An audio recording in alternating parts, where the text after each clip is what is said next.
नमस्कार दोस्तों, स्वागत है आप सभी का। बात करेंगे आज बड़ी खबरों में। इंतजार खत्म, 16 जनवरी से शुरू होगा टीकाकरण, स्वास्थ्य कर्मियों को लगेगा सबसे पहले टीका। वहीं अगली बड़ी खबर में बात करेंगे किसान आंदोलन समर्थन में 15 जनवरी को देश भर में विरोध प्रदर्शन करेगी कांग्रेस। वहीं अगली बड़ी खबर निकल के आ रही है, ब्राजील के राष्ट्रपति ने लगाई प्रधानमंत्री मोदी से गुहार, पत्र में लिखा जल्द भेजिए कोरोना वैक्सीन। वहीं अगली बड़ी खबर निकल के आ रही है, पश्चिम बंगाल में बोले नड्डा, ममता जी अब चिड़िया चुग गई खेत, आप जाना तय है आपका। दोस्तों वहीं अगली बड़ी खबर निकल के आ रही है, नेताजी सुभाष चंद्र बोस की 125वीं जयंती मनाने के लिए उच्च स्तरीय कमेटी का गठन, पीएम मोदी होंगे अध्यक्ष। चलिए देखते हैं पहली खबर को। दोस्तों पहली बड़ी खबर निकल के आ रही है, इंतजार खत्म, 16 जनवरी से होगा कोरोना टीकाकरण, स्वास्थ्य कर्मियों को लगेगा सबसे पहले टीका। दोस्तों हम आपको बताते हैं, भारत सरकार ने बड़ा ऐलान करते हुए कहा कि 16 जनवरी से टीकाकरण अभियान शुरू कर दिया जाएगा। कोविड-19 टीकाकरण अभियान के तहत स्वास्थ्य कर्मियों और अग्रिम व्यक्ति की कर्मचारियों को प्राथमिकता दी जाएगी। इनकी संख्या लगभग 3 करोड़ होने का अनुमान लगाया गया है। वहीं इसके बाद 50 साल के ऊपर लोगों को एवं 50 से कम उम्र लोगों से जो गंभीर रूप में बीमार है उन्हें टीका दी जाएगी। इनकी संख्या करीब 27 करोड़ के आसपास है। बता दें कि इससे पहले प्रधानमंत्री मोदी ने शनिवार को कोरोना टीकाकरण को लेकर राज्य और केंद्र शासित प्रदेश की तैयारियों की समीक्षा के लिए एक उच्च स्तरीय बैठक की। बैठक में कैबिनेट सचिव, प्रधान सचिव, स्वास्थ्य सचिव और अन्य वरिष्ठ अधिकारियों ने भाग लिया। जानकारी के अनुसार प्रधानमंत्री की इस बैठक के बाद ही इस तरह के बड़े फैसले लिए गए हैं। दोस्तों हम आपको बताते हैं, सरकार के अनुसार डिजिटल प्लेटफॉर्म स्वतः सत्र आवंटित करने, सत्यापन और टीकाकरण के बाद व्यक्ति को प्रमाण पत्र प्रदान करने में मदद करेगा, जबकि डिजिटल टीका आपूर्ति प्रबंधक प्रणाली टीके के भंडारण तापमान लाभार्थियों के संबंध में जानकारी देगा। बता दें कि भारत की सरकार ने सीरम इंस्टीट्यूट, कोविशील्ड और भारत बायोटेक की वैक्सीन को इमरजेंसी इस्तेमाल की मंजूरी दे दी है, जिसके बाद से लोग अभियान से शुरू होने के इंतजार में थे, जो कि आज वो इंतजार खत्म हो गई है। दोस्तों वहीं अगली बड़ी खबर निकल के आ रही है, किसान आंदोलन से समर्थन में 15 जनवरी को देश भर में विरोध प्रदर्शन करेगी कांग्रेस। दोस्तों हम आपको बताते हैं, देश भर में चल रहे किसान आंदोलन के समर्थन में कांग्रेस पार्टी 15 जनवरी को देश में सभी राज्यपाल भवनों के सामने विरोध प्रदर्शन करेगी। सूत्रों के अनुसार कांग्रेस के वरिष्ठ नेता ने अभी से ही इस प्रदर्शन को सफल बनाने के लिए रणनीति बनानी शुरू कर दी है। 8 जनवरी को सरकार और किसान के बीच वार्ता विफल होने के बाद से कांग्रेस किसी भी स्थिति में इस मुद्दे को नहीं छोड़ना चाहती है। दोस्तों हम आपको बताते हैं, वहीं इससे पहले कांग्रेस की अंतरिम अध्यक्ष सोनिया गांधी ने शनिवार को किसानों के मुद्दे पर पार्टी महासचिव और प्रभारियों के साथ बैठक की। इस बैठक में प्रियंका गांधी समेत कई वरिष्ठ नेता मौजूद थे। वीडियो कॉन्फ्रेंसिंग के जरिए हुई इस बैठक में उन्होंने किसान संगठनों और सरकार के बीच हुई 8वें दौर की वार्ता के बेनतीजा रहने के लिए सरकार के अड़ियल रवैये की जिम्मेदार ठहराया है। वहीं हम आपको बता दें कि किसान और सरकार के बीच लगातार वार्ता हो रही है, लेकिन इसके परिणाम नहीं निकल रहे हैं। सरकार किसानों को तारीख पर तारीख दे रही है, लेकिन किसानों की मांग से पीछे हटते नजर आ रही है। अब किसान यूनियन और सरकार दोनों ने 15 जनवरी को दोपहर 12 बजे बैठक का निर्णय ले लिया है। दोस्तों वहीं अगली बड़ी खबर निकल के आ रही है, ब्राजील के राष्ट्रपति ने लगाई प्रधानमंत्री से गुहार, पत्र में लिखा जल्द भेजिए कोरोना वैक्सीन। दोस्तों हम आपको बताते हैं, भारत से बनी 2 स्वदेशी वैक्सीन के आपात इस्तेमाल के लिए मंजूरी मिलने के बाद देश में जल्द कोविड टीकाकरण अभियान शुरू होने वाला है। इस बीच ब्राजील के राष्ट्रपति जायर बोल्सोनारो ने प्रधानमंत्री नरेंद्र मोदी को पत्र लिखकर जल्द से जल्द कोविड वैक्सीन भेजने का अनुरोध किया है।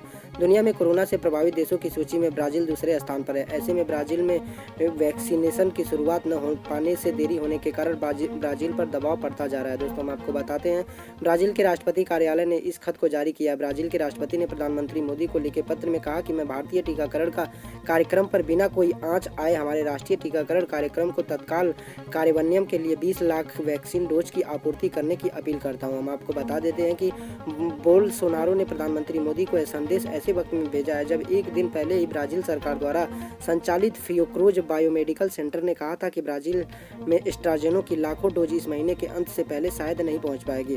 फियोक्रूज ने कहा कि वह वैक्सीन की डोज के लिए बातचीत कर रहा है। इसमें भारत से मंगाई जाने वाली 20 लाख डोज प्रमुख है। इसके पहले फियोक्रूज ने भारत से पहुंचने वाली एस्ट्राजेनेका वैक्सीन को आपात उपयोग की अनुमति देने की अपील की थी। दोस्तों वहीं अगली बड़ी खबर निकल के आ रही है, पश्चिम बंगाल में बोले नड्डा, ममता जी अब चिड़िया चुग गई खेत, आपका जाना है तय। दोस्तों हम आपको बताते हैं, भारतीय जनता पार्टी के अध्यक्ष जगत प्रकाश नड्डा अपने दूसरे दौरे के लिए पश्चिम बंगाल पहुंच चुके हैं। सबसे पहले उन्होंने वर्धमान में राधा गोविंद मंदिर में पूजा की। इसके बाद वह जनसभा को संबोधित कर रहे हैं। स्वामी विवेकानंद को नमन करने के बाद उन्होंने कहा कि जन सैलाब देखकर स्पष्ट है कि ममता का जाना तय है। बता दें कि आज जेपी नड्डा 1 दिवसीय दौरे पर पश्चिम बंगाल में है। और यहाँ एक मुट्ठी चावल अभियान की शुरुआत करेंगे नड्डा। इस अभियान के तहत भारतीय जनता पार्टी बंगाल में करीब 73 लाख किसानों को डोर टू डोर मुलाकात करेंगे। हम आपको बताते चलते हैं, इस अभियान के तहत जेपी नड्डा किसानों के एक मुट्ठी चावल लेंगे और यह कार्यक्रम 24 जनवरी तक चलेगा। किसानों के लिए चावल से भारतीय जनता पार्टी 25 से 30 जनवरी तक कम्युनिटी किचन लाएगी।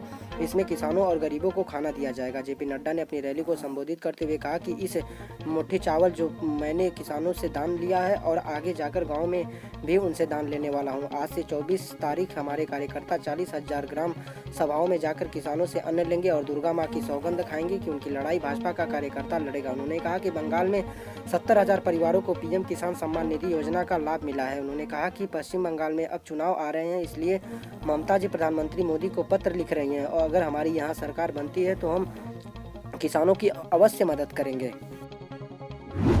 दोस्तों वहीं अगली बहुत बड़ी खबर निकल के आ रही है। नेताजी सुभाष चंद्र बोस की 125वीं जयंती मनाने के लिए उच्च स्तरीय कमेटी का गठन, पीएम मोदी होंगे अध्यक्ष।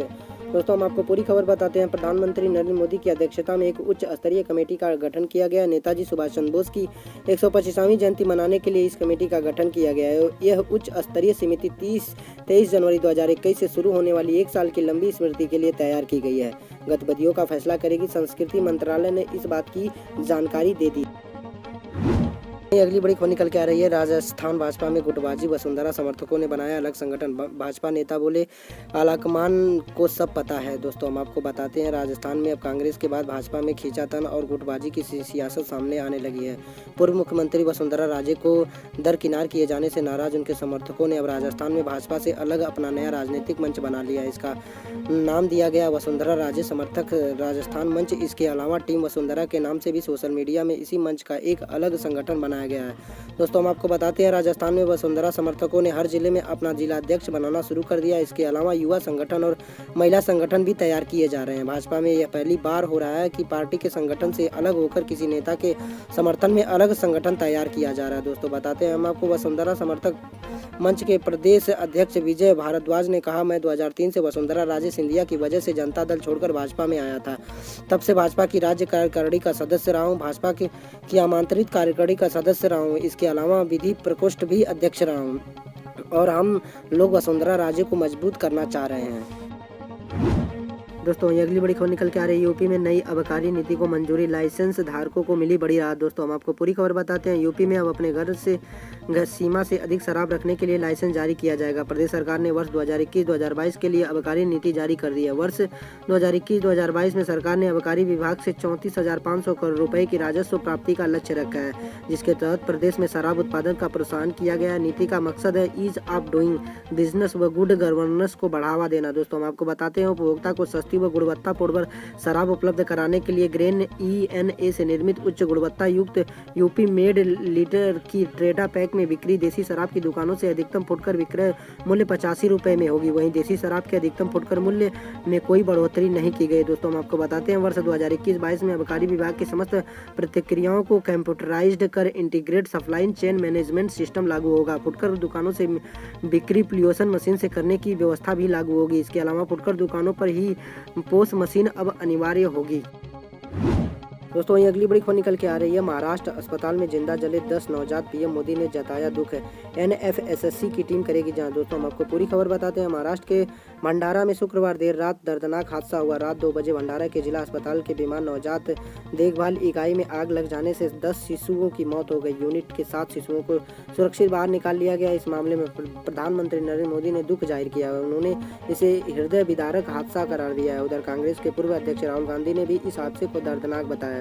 उन्होंने राज्य सरकार से अपील की है कि वह मृतकों और घायलों के परिजनों को हर संभव मदद मुहैया करवाएं। हम आपको बताते हैं, अस्पताल में बच्चों की मौत के मामले में मुख्यमंत्री उद्धव ठाकरे ने भी दुख जताया है। उन्हें स्वतंत्र मंत्री राकेश टोपे, जिला कलेक्टर और पुलिस अधीक्षक से इस हादसे को लेकर बातचीत की। साथ ही मामले की जांच NFCSSC की टीम के द्वारा करवाने की आदेश दिया। उधर केंद्रीय गृह मंत्री अमित शाह ने इस हादसे को दुर्भाग्यपूर्ण करार दिया। उन्होंने कहा, मेरी संवेदनाएं पीड़ित परिवार के साथ है। ईश्वर उन्हें असहनीय दुख सहने की शक्ति।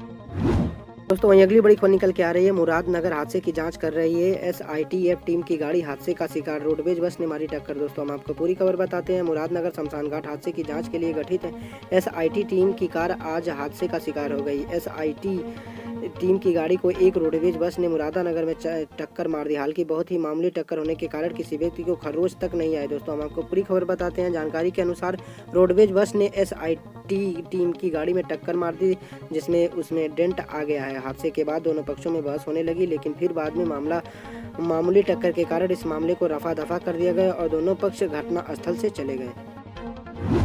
दोस्तों वहीं अगली बड़ी खबर निकल के आ रही है। बदायूं कांड से कुएं में गिरी महिला तो कहां गायब हो गए सबूत। खून के एक बूंद तक नहीं मिली और प्राइवेट पार्ट की भी चोटें। उत्तर प्रदेश के बदायूं जिले में सामूहिक दुष्कर्म और महिला की हत्या के मामले में नामजद तीनों आरोपी जेल भेजे जा चुके हैं। कुछ और लोगों से पूछताछ चल रही है, लेकिन इस सवाल का जवाब आज भी पुलिस नहीं दे पा रही है। अगर महिलाएं कुएं में गिरी थी तो उसके साक्ष्य मिलने चाहिए थे ना।